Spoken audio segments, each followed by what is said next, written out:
बोलो जयकारा बोल मेरे श्री गुरु महाराज की जय। बोलो साचे दरबार की जय। बोलो श्री सतगुरुदेव भगवान की जय।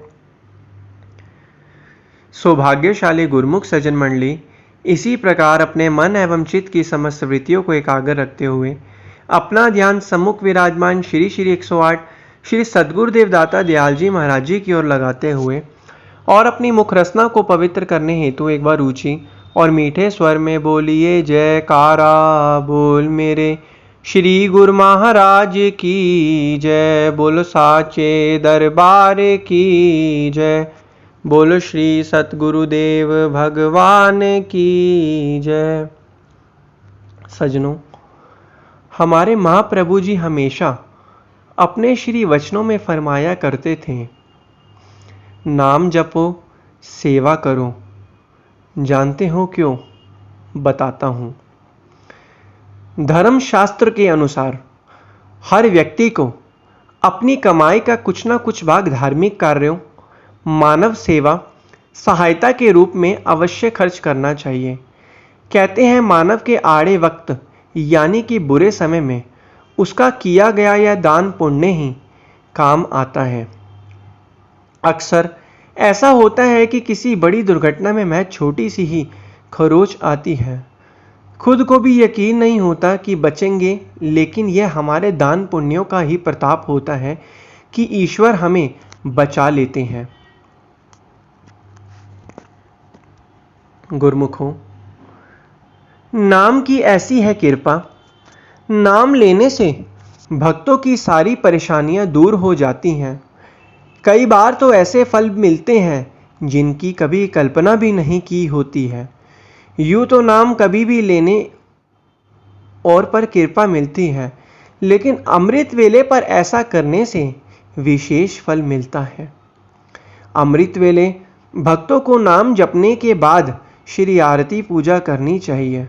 इसके बाद प्रार्थना करनी चाहिए, श्री सद्गुरुदेव महाराज जी की पूजा करें ताकि मनोवांछित सभी कामनाओं की पूर्ति हो सके।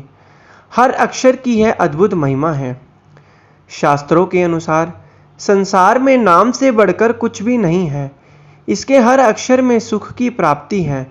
सो के उच्चारण करने से सब पाप बाहर निकल जाते हैं।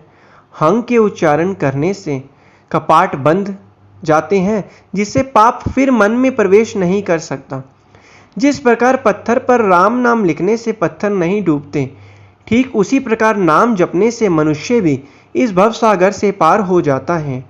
ऐसा कहा भी गया है कि नाम कली अभिमत दाता, अर्थात इस कलयुग में केवल नाम ही समस्त मनोरथ पूर्ण करने वाला है।